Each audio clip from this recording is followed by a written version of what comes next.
اسلام تو عورتوں کو بہت سے حقوق دیتا ہے، وہ حقوق جو اس ملک میں اور مسلمان ملکوں میں ہمارے پاس پہلے کبھی تھے ہی نہیں۔ پیغمبر محمد صلی اللہ علیہ وسلم نے ہمیں سکھایا کہ عورتوں کو عزت کیسے دی جائے۔ مثلا میں کہوں گی کہ ہمیں مہر کا دیا جانا اس کی ایک مثال ہے۔ پہلے تو عورت اپنی رقم مرد کو دیا کرتی تھی نا، اور اب مرد عورت کو مہر دیتا ہے، سبحان اللہ۔ یہ ان لوگوں کے لیے بہت بڑی بات تھی جو بیٹی کی پیدائش پر اپسٹ ہو جایا کرتے تھے اور اتنے زیادہ کہ وہ اسے قتل کر دیتے تھے۔ پیغمبر محمد صلی اللہ علیہ وسلم کا فرمان ہے، مفہوم کچھ اس طرح سے کہ اگر تم بیٹیوں کی پرورش کرو گے تو تمہیں جنت ملے گی، تم میرے ساتھ جنت میں اس طرح ہوگے، سبحان اللہ۔ اور پھر چھوٹی سے چھوٹی بات جیسے کہ عورت اگر آپ سے لڑ رہی ہے، بحث کر رہی ہے، جب غصہ آ جائے تو خاموش ہو جاؤ۔ انہوں نے یہی کیا، وہ خاموش ہو جاتے، یعنی عورتوں کو بھی جذبات ظاہر کرنے کا موقع دیا، سبحان اللہ۔ کون سا دین آپ کو یہ باتیں سکھاتا ہے؟ میں ایسی بہت سی مثالیں دے سکتی ہوں، مگر شاید پھر آپ کی ریکارڈنگ کبھی ختم ہی نہ ہو۔ یعنی آپ اسلام میں عورتوں کی حیثیت سے متاثر ہوئیں اور اس کے علاوہ بھی کسی چیز نے متاثر کیا؟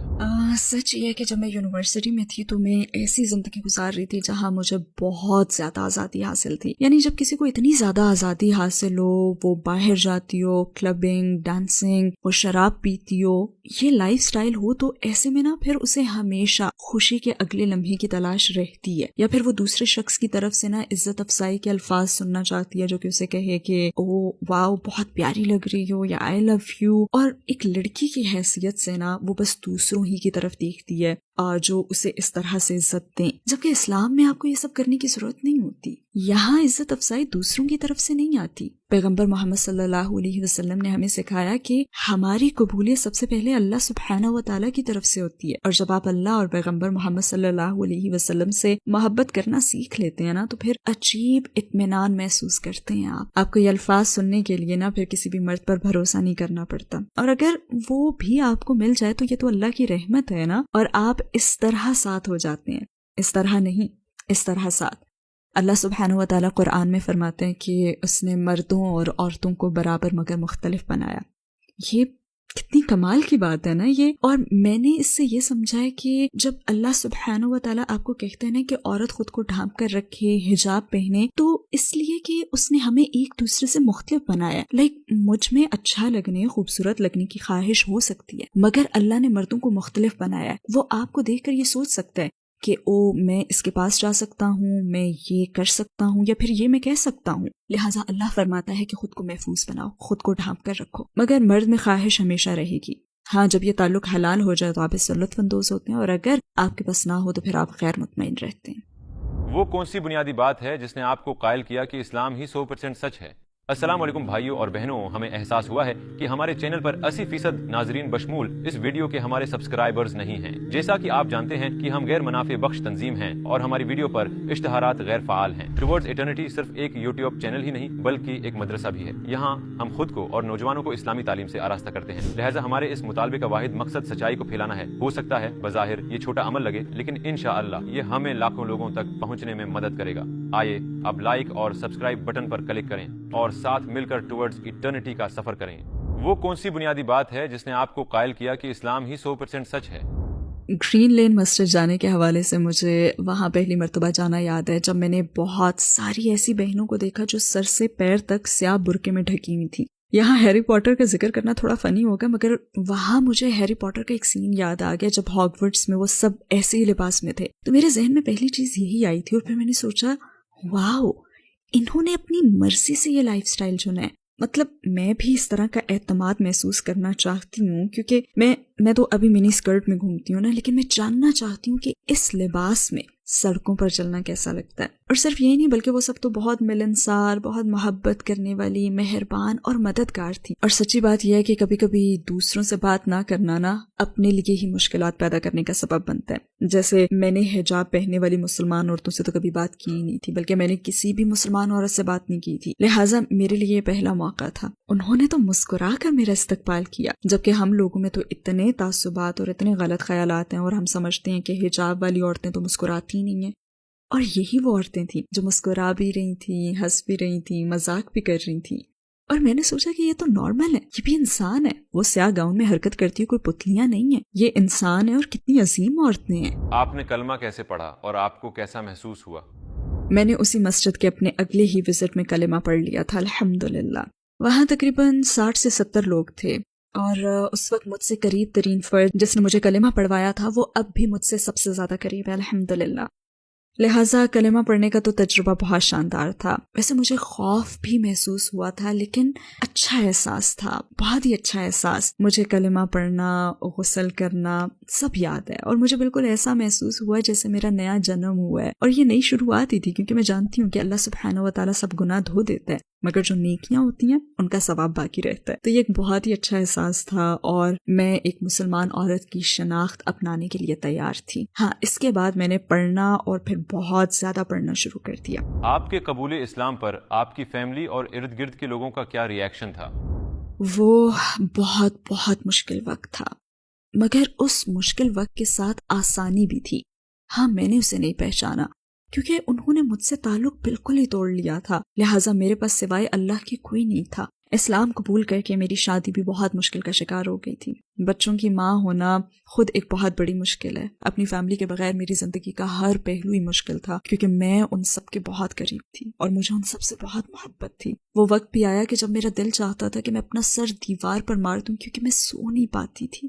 جب آپ اتنی اذیت میں ہوں تو دماغ سکون نہیں پاتا اور دماغ میں بار بار خیالات کی بھرمار رہتی ہے. میں جس بھی چیز کی طرف دیکھتی تو سب سے پہلے اپنے ماں باپ اور اپنی فیملی کی طرف میرا دھیان جاتا. اگر میں سپر مارکیٹ جاتی تو مجھے ویکینڈز پر اپنے ابو کے ساتھ سپر مارکیٹ جانا اور گروسری کی شاپنگ کرنا یاد آتا. اگر میں آسٹرا میں کوئی گانا سنتی تو اس گانے پر اپنی بہن کے ساتھ ڈانس کرنا یاد آتا. اور اگر میں ٹی وی پر کوئی پروگرام دیکھتی تو اپنے بھائی کے ساتھ اسے دیکھنا یاد آتا. اور جب میری شادی شدہ لائف میں کوئی مشکل آتی تو بھی میں دوڑ کر اپنی فیملی کے پاس جانا چاہتی تھی لیکن میں جا نہیں سکتی تھی. تو بس بے بسی سے باہر نکل کر میں کار میں بیٹھ جایا کرتی تھی. تو وہ بہت زیادہ مشکل وقت تھا. اپنی فیملی کے بغیر جینا بہت مشکل ہے. تب بھی بہت مشکل تھا اور اب بھی مشکل ہے. لیکن مسلمان کی حیثیت سے ہم اس پر صبر کرتے ہیں اور ہم صحابہ کے قصوں سے جانتے ہیں کہ ان کے ساتھ بھی یہی ہوا تھا اور انہیں فیملی نے چھوڑ دیا تھا. ہم جانتے ہیں کہ پیغمبر محمد صلی اللہ علیہ وسلم نے اپنے چچاؤں کو کہا تھا کہ دیکھیں میں مختلف زندگی گزاروں گا. ہم جانتے ہیں کہ وہ لوگ بھی انسان تھے اور ان میں احساسات تھے. اب مجھ میں ان کے خلاف کوئی بھی بکس نہیں ہے. میں بس آپ سے اتنا ہی کہوں گی کہ میری ماں اب بھی میری رول ماڈل ہے. وہ اب بھی مجھے دنیا کی ہر چیز سے زیادہ پیاری ہیں. بالکل ایسے جیسے محمد صلی اللہ علیہ وسلم کو اپنے غیر مسلم چچا سے محبت تھی. وہ اپنے چچا کے لیے روئے اور ان کے لیے سب کچھ کیا. میرے بھی اپنی ماں کے لیے وہی احساسات ہیں. وہ ایک شاندار عورت ہیں اور انہیں اس رویے کا حق ہے. میں نے ان کا دل توڑا ہے اور میں اپنی موت تک نہ اپنی ماں کا دل دکھانے کے لیے ان سے معافی مانگتی رہوں گی. لہٰذا میں ان کے لیے دعا کرتی ہوں. مجھے ان سب سے محبت ہے اور میں آپ کو کہہ سکتی ہوں کہ وہ لوگ بہت اچھے انسان ہیں. ہاں, مجھے پچھتاوا صرف یہ ہے کہ میری وجہ سے میرے والدین کی آنکھوں میں آنسو آئے. میرے خیال میں وہ وقت بھی آیا جب میں نا اسلام اور اپنے فیصلے کا دفاع کرنے کی کوشش کر رہی ہوتی تھی اور شاید اس سب میں میں نے اپنی ماں سے بہت تیز آواز میں بات کی اور شاید کسی وقت ان پر میں چیخی بھی تھی. مجھے پچھتاوا ہے کیونکہ اللہ سبحانہ و تعالیٰ قرآن میں فرماتے ہیں, مفہوم کچھ اس طرح سے ہے کہ تم اپنے والدین کے ساتھ انتہائی عزت سے پیش آؤ چاہے وہ مسلمان ہوں یا نہ ہوں. کبھی کبھی میں سوچتی ہوں کہ اتنا کچھ ہونے کے بعد بھی میں مسلمان کیوں ہوں, کیونکہ کبھی کبھی آپ بہت سی آزمائشوں سے گزرتے ہیں. جیسے میں نے کہا نا کہ میرے دماغ میں ہمیشہ یہ سوچ رہتی تھی کہ جیسے میری فیملی میرے پاس ہے نا, وہ تقریباً مجھ سے صرف 1 گھنٹے کی مسافت پر رہتے ہیں اور پھر بھی میں اب تک یہ زندگی کیوں گزار رہی ہوں جبکہ میں اتنی مشکل میں ہوں. میں اپنے بچوں کے لیے مالی طور پر ہر لحاظ سے جدوجہد کر رہی ہوں, پھر بھی میں مسلمان کیوں ہوں؟ اور میرے خیال میں نا یہی بات مجھے ثابت قدم رکھتی ہے. کیونکہ مثال کے طور پر مجھے طلاق ہوئی, یہ بہت زیادہ مشکل اور خوفناک وقت تھا اور اس وقت میں بالکل اکیلی تھی. اور بالکل سچ کہوں گی کہ میرے لیے زندہ رہنا بھی مشکل ہو گیا تھا. مجھے نہیں معلوم تھا کہ میں زندہ رہنا چاہتی بھی ہوں یا نہیں. بہت سارے مسائل تھے جن سے اس وقت میں اکیلے لڑ رہی تھی. اور اس وقت میں اپنی آنٹی سے ملنے گئی تھی. ویسے میں ارادہ کر کے نہیں گئی تھی, بس ایک اتفاق ہی تھا یہ. میں ان کی دہلیز پر کھڑی تھی اور 10 سال میں پہلی مرتبہ میرے خاندان کی کسی فرد نے مجھ سے محبت کا سلوک کیا تھا. وہ کمال کی عورت ہے. انہوں نے میرے لیے چائے بنائی. وہ میرے پاس بیٹھی اور کہنے لگی, تم ٹھیک ہو؟ بالکل ایسے ہی کہا تھا, تم ٹھیک ہو؟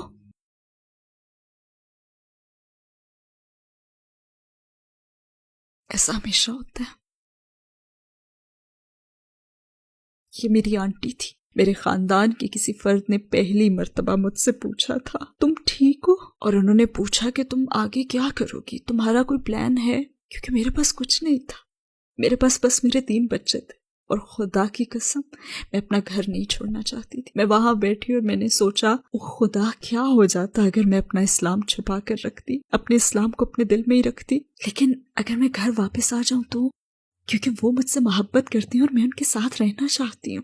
میں ان کا گھر چھوڑ کر نہیں آنا چاہتی تھی، میں ان کے گھر میں رہنا چاہتی تھی. میں ہر چیز چھوڑ دینا چاہتی تھی بس اپنا دین نہیں. اور میں نے سوچا میں اسے چھپا سکتی تھی. میں اوپر کی منزل پر نماز پڑھ لیتی جب کوئی نہ دیکھ رہا ہوتا مجھے. میں گھر واپس جانا چاہتی تھی. قدر اللہ میری دادی جنہوں نے مجھے ان 10 سالوں میں نہیں دیکھا تھا، بہت زیادہ بوڑھی تھیں. وہ کمرے سے باہر آئیں اور قریب ہی تھا کہ وہ مجھے دیکھ لیتی. میری آنٹی نے مجھے کہا کہ فوراً چلی جاؤ، گھر سے باہر نکل جاؤ، کیونکہ اگر انہوں نے تمہیں دیکھ لیا تو وہ بہت بوڑھی ہیں اور ہمیں نہیں پتا کہ آگے کیا ہوگا. بس انہوں نے مجھے گھر سے پچھلے دروازے سے بس نکل بھاگنے کو کہا اور مجھے گھر سے نکلنا پڑا. کوئی گڈ بائی نہیں، کوئی الوداعی بات نہیں، اور میں جلدی سے گھر سے نکل گئی اور اپنی کار میں بیٹھی. اور میرا پہلا ری ایکشن یہ تھا کہ کسی کو فون کروں، کیونکہ اب بس میں گھر پر رکنا چاہتی ہوں. میں اپنی فیملی میں واپس جانا چاہتی ہوں. میرے پاس کچھ نہیں ہے، میرے پاس کوئی نہیں ہے. اور پہلا کام جو میں نے کیا وہ یہ تھا کہ میں نے اپنی انتہائی نیک سیرت دوست کو فون کیا، مگر اس نے فون نہیں اٹھایا. میں چاہتی تھی کہ وہ مجھے دلاسا دے کہ نہیں پیاری دوست، سب ٹھیک ہے، اٹس اوکے. پھر میں نے دوسری دوست کو فون کیا کیونکہ اس کی قرات خوبصورت اور میرا قرآن سننے کا دل چاہ رہا تھا، لیکن اس نے بھی فون نہیں اٹھایا. اور پھر میں نے سوچا کہ میں کب تک یہ کرتی رہوں گی، میں کب تک اپنی مدد کے لیے بس دوسروں پر بھروسہ کروں گی، جبکہ اللہ تو خود کہتا ہے آؤ میری طرف، میرے پاس آؤ، تم مجھے یاد کرو، میں تمہیں یاد کروں گا. آپ کا تو اپنے اللہ سے رابطہ ڈائریکٹ ہے. اور پھر میں کار میں بیٹھ گئی اور میں نے آیت الکرسی پڑھی، میں نے 3 کل پڑھے اور میں نے اللہ سے التجا کی میرا دین قائم رکھنا. میں اس وقت اللہ سبحانہ و تعالیٰ کے سامنے گڑ گڑائی، میرا دین قائم رکھنا، بس میرا دین قائم رکھنا. میں اس کے لیے سب کچھ سہنے کے لیے تیار ہوں، بس مجھے مسلمان کی موت دینا. میں نے یہ دعا کی اور میرے خیال میں یہ ایک اور اہم ترین لمحہ میری زندگی میں آیا تھا جب میں نے جانا کہ ہاں میں مسلمان ہوں. کیونکہ شیطان آپ کے پاس بہت مرتبہ آئے گا اور اسلام کے بارے میں آپ کے دل میں وسوسے پیدا کرے گا. کیا میں مسلمان ہوں؟ میں کس کے لیے مسلمان ہوں؟ میں کیوں مسلمان ہوں؟ مجھے اسلام کے متعلق کون سی بات آخر پسند ہے؟ شیطان آپ کے پاس اس وقت آئے گا جب آپ بہت کمزور اور بے بس ہوں گے. شیطان آپ کے پاس آتا ہے. لہٰذا دین سیکھنے کے وہ تمام 9-10 سال اس وقت ڈھال بن کر میرے سامنے آ گئے تھے. لہٰذا میں بچوں سے بھی بس یہی ایک بات کہتی ہوں کہ کیونکہ وہ بھی نہ سمجھ ہے نا، وہ اسلام کی روحانیت کو محسوس ہی نہیں کر سکتے، وہ بھی بہت چھوٹے ہیں اور ان کی نظر میں زندگی بہت بڑی ہے. میں انہیں کہتی ہوں کہ علم سیکھتے رہو، کیونکہ آپ نہیں جانتے کہ جس لمحے آپ مشکل میں گھرتے ہو تو جو کچھ آپ نے سیکھا ہوتا ہے نا، چاہے سیکھنے کا مقصد جانے بغیر ہی سیکھا ہو، وہ آپ کی مدد کے لیے آتا ہے اور مشکل وقت میں آپ اور آپ کی زندگی کو بچاتا ہے. تو جب آپ کی امی کہیں نا کہ مدرسے جاؤ، جب آپ کی امی آپ سے کہیں چلو اپنی اسلامک اسٹڈیز کا سبق لینے جاؤ تو جایا کرو. نو مسلموں کو بھی میں یہی کہوں گی کہ علم سیکھتے رہیں. آپ بس اس لیے مسلمان نہیں ہیں کہ میں اللہ پر ایمان رکھتا ہوں، نہیں، جائیں اور علم سیکھیں، دین پڑھیں، محنت سے سیکھیں اور اسے روزانہ پڑھتے رہیں، چاہے تھوڑا ہی سے. کیونکہ جب آپ پر کوئی مشکل آئے گی تو شیطان آپ کے پاس آئے گا اور آپ کا ایمان چھیننے کی کوشش کرے گا. اس وقت اچانک نا آپ کی تمام سیکھی ہوئی جو چیزیں ہوتی ہیں نا وہ آپ کے ذہن میں آ جائیں گی اور آپ کو پھر بچا بھی لیں گی، جیسے مجھے اس دن بچا لیا. میں آپ کے سامنے اور مثالیں بھی دے سکتی ہوں اور واقعی کیمرے کے سامنے میں آپ سے کہوں گی کہ ایسے دن بھی آئے جب میں خود کو اذیت دینا چاہتی تھی. مثلا مجھے یاد ہے کہ میں باتھ روم میں اپنا چہرہ دیکھ رہی تھی اور مجھے اس سے اس قدر نفرت محسوس ہوئی کہ میں اپنا چہرہ نوچ لینا چاہتی تھی. اور بدترین چیز یہ کہ ایسی کیفیت باتھ روم میں ہوئی تھی جہاں پہ آپ اعوذ باللہ من الشیطان الرجیم بھی نہیں پڑھ سکتے. جب آپ بے بس ہونا تو اس وقت کبھی بھی باتھ روم نہ جائیں. خیر بہرحال پھر میرے ذہن میں نا ایک آواز گونجی کہ کھڑکی سے باہر دیکھو. میں نے کھڑکی سے باہر دیکھا تو آسمان نظر آیا. میں بس تیزی سے سیڑھیاں اتری اور اپنے دروازے کھول کر میں گارڈن میں چلی گئی. میں نے آسمان کی طرف دیکھا، اوپر آسمانوں میں دیکھا، کیونکہ مجھے قرآن کی آیت یاد ہے، شاید یہ قرآن میں ہے یا شاید حدیث ہے. اللہ سبحانہ و تعالیٰ فرماتے ہیں، اس کا مفہوم کچھ یوں ہے کہ ایمان والوں کو چاہیے کہ وہ آسمان کو دیکھیں جو ان کے لیے ایک نشانی ہے. اور بس میں اپنے گھٹنوں پر بیٹھ گئی اور اللہ سے التجا کی، یا اللہ مجھے دین پر قائم رکھنا. اسی میں آزادی ہے، اسی میں اطمینان ہے، جس میں ہمیں کسی بھی انسان پر بھروسہ کرنا ہی نہیں پڑتا. آپ کو کسی اور انسان کی ضرورت نہیں رہتی، آپ کو اپنی زندگی میں اللہ سبحانہ و تعالیٰ کی ضرورت ہوتی ہے. اور بس میں نے یہی کیا، لہٰذا میں نے خود کو اذیت نہیں دی کیونکہ میرے پاس اللہ ہے. تو آپ کی 14 سالہ مسلمان زندگی کے لمحات میں وہ کون سا لمحہ تھا جب آپ کو اپنی فیملی کی سب سے زیادہ ضرورت محسوس ہوئی مگر وہ لوگ آپ کے پاس نہیں تھے؟ جب شادی میں مشکلات پیش آئی تھی تب مجھے اپنے والد کی ضرورت تھی، مجھے یہ تحفظ چاہیے تھا، مجھے ان کے تحفظ کی ضرورت تھی۔ ہر عورت کو کم سے کم ایک بھائی کی ضرورت ہوتی ہے، جیسے مجھے اس وقت اپنے بھائی کی ضرورت تھی۔ تب مجھے ان لوگوں کی سب سے زیادہ کمی محسوس ہوئی تھی، اور اپنی زندگی کے ہر موقع پر ایک محرم کے تحفظ اور سیکیورٹی کی کمی۔ ہم یہ باتیں سنتے ہیں نا کہ اے عورتوں ہمیں مردوں کی ضرورت ہی نہیں ہے، کم آن، آپ کو یقیناً ضرورت ہے۔ جب آپ کی زندگی سے مرد نکل جاتے ہیں نا تب آپ کو احساس ہوتا ہے کہ ہاں مجھے اپنی زندگی میں مرد کی ضرورت ہے۔ اور پھر میری امی، میں نے انہیں اس وقت بہت مس کیا تھا جب میرے بچے ہونے والے تھے۔ جب میں نے جاب شروع کی تو انہیں اس وقت بھی میں نے بہت مس کیا تھا، کیونکہ جو میری امی ہیں وہ ایک بہت ہی مضبوط عورت ہیں۔ میں ان سے سیکھنا چاہتی تھی، مگر ہاں الحمدللہ میرے پاس بہت سی خوبصورت یادیں ہیں، اور میں نے اپنی امی کے ساتھ بہت سا وقت گزارا ہے، اور انہیں ایسی مضبوط عورت بنتے ہوئے دیکھا ہے میں نے اپنے سامنے۔ تو الحمدللہ میرے پاس اب بھی ان کی جو سکھائی ہوئی باتیں ہیں وہ موجود ہیں۔ میں اب بھی اپنے والدین کی باتوں پر بہت زیادہ عمل کرتی ہوں، کیونکہ وہ اسلام کے خلاف نہیں ہے تو پھر کیوں نہ کروں۔ اور میرے خیال میں ہر نو مسلم کے لیے نا یہ اعتراف کرنا ضروری ہے کہ آپ اپنی فیملی سے محبت کر سکتے ہیں۔ پیغمبر محمد صلی اللہ علیہ وسلم نے اپنے چچا سے محبت کی تھی، اور میں بھی اپنے والدین سے کہوں گی کہ مجھے آپ سے محبت ہے، میں آپ کی عزت کرتی ہوں، میں اب بھی آپ کا حصہ ہوں، مجھ میں آپ ہی کا خون دوڑ رہا ہے۔ آپ کی سکھائی ہوئی باتیں مجھ میں اب بھی ہیں، آپ نے جو بھی سکھایا میں نے اسے نہیں چھوڑا۔ ایسا کرنا میرے لیے ناممکن ہے۔ آپ میرے رول ماڈلز ہیں، آپ میرا سب کچھ ہیں، اور میں آپ کے ساتھ دوبارہ ملنے کے لیے سب کچھ کروں گی، آپ سے واپس مل جانے کے لیے۔ ہاں بس ایک چیز نہیں کر سکتی کہ آپ کو اللہ سے زیادہ اہمیت نہیں دے سکتی۔ تو کیا آپ کے ساتھ کبھی کوئی غیر معمولی واقعہ ہوا جب آپ کو محسوس ہوا ہو کہ آپ کا اللہ کے ساتھ ایک خاص تعلق ہے؟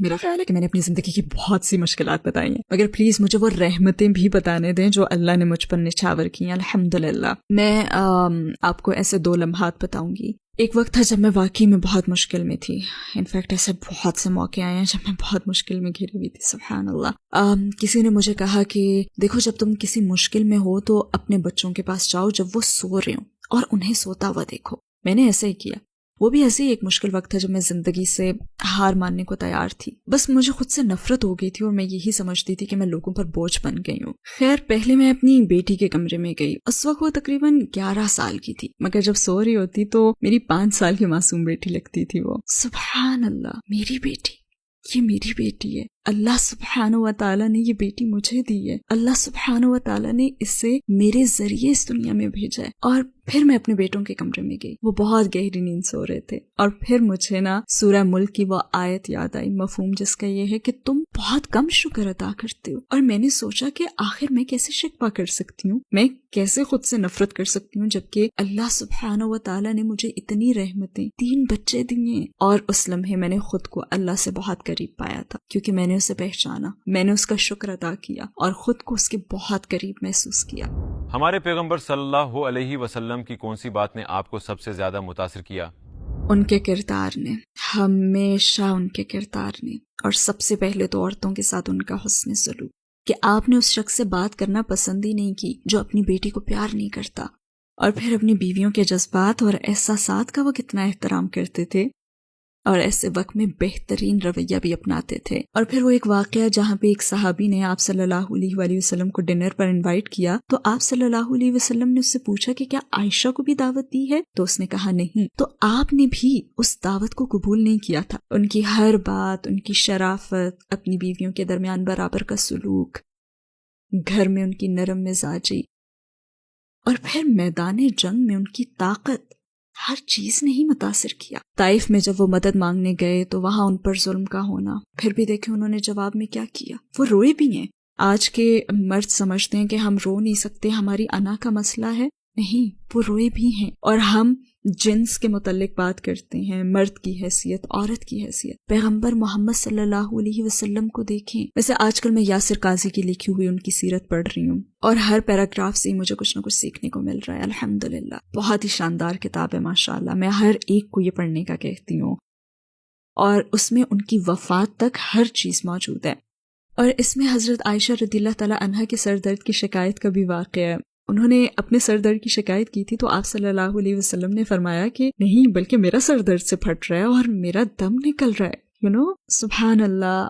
انہوں نے ہر مشکل سہی تاکہ ہم اچھے مسلمان بنے اور جنت میں جا سکیں۔ وہ اپنی فیملی، اپنے مال کے حوالے سے ہر آزمائش سے گزرے. کس لیے؟ ہمارے لیے. اسلام سے پہلے آپ کی زندگی کا کیا مقصد تھا اور اسلام کے بعد کیا ہے؟ خدایا، میرا مقصد گھر واپس جانا ہے. باخدا میں گھر جانا چاہتی ہوں.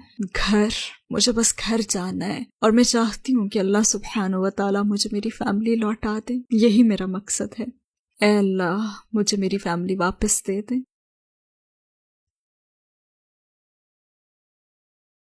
یہ تھوڑی سی زندگی ہے. میں ہر وقت خود کو یہی سمجھاتی ہوں کہ یہ دنیا کی زندگی تو بس ذرا سی زندگی ہے. ہم یہاں ہمیشہ کے لیے نہیں ہیں. میں بس گھر جانا چاہتی ہوں. آخر میں آپ ان لوگوں کو کیا کہیں گی جو آپ کو دیکھ رہے ہیں، جن کے دل اسلام کے قریب آ رہے ہیں مگر اپنے رشتہ داروں اور قریبی لوگوں کے رد عمل سے خوفزدہ ہیں؟ اپنا اصل مقصد ذہن میں رکھیں. آپ کا اصل مقصد ہے، دیکھیں، چاہے آپ میں ایک ذرہ ایمان ہو نا، چاہے آپ میں ایمان کا ذرا سا ہی احساس ہو، آپ کا اصل مقصد جنت میں پہنچنا ہے. اگر آپ واقعی اس پر ایمان رکھتے ہیں کہ خدا کا وجود ہے، تو میں کہوں گی کہ سب سے پہلے آپ علم حاصل کریں. یہ جو آپ کا ذرہ برابر ایمان ہے نا، آپ اس پر جمے رہیں اور علم سیکھتے رہیں.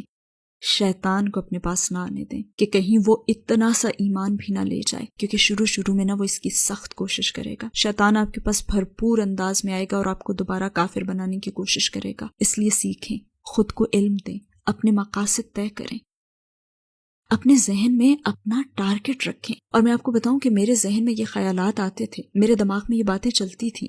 ایک منفی آواز تھی اور پھر ایک اچھی آواز ابھرتی تھی. کبھی کبھی آپ کو یہ کرنا پڑتا ہے، آپ کو یہ بلند آواز سے کہنا پڑتا ہے، اے اللہ، مجھے تیری ضرورت ہے، مجھے صراط مستقیم پر چلا. اگر میں ان سوالات کے بارے میں سوچوں کہ مجھے اپنی فیملی کے ریاکشن کے باعث ایسا کرنا چاہیے یا نہیں، تو آپ یہ سوچ لیا کریں کہ آپ اکیلے دنیا سے جائیں گے. جب آپ کو قیامت میں کھڑا کیا جائے گا تو آپ کی فیملی آپ کی مدد نہیں کرے گی. اگر آپ ابھی قیامت کے دن پر ایمان لانے کے درجے پر نہیں پہنچے، کیونکہ کچھ لوگ ابھی سیکھ رہے ہیں نا، تو یہ سوچ لیا کریں کہ اس دنیا میں مجھے اپنی فیملی سے کیا فائدہ مل رہا ہے اور مجھے روحانیت سے، خدا پر ایمان لانے سے کیا فائدہ مل رہا ہے. تو اس مرحلے پر میں یہی کہوں گی کہ سب سے اہم چیز ہے علم سیکھنا.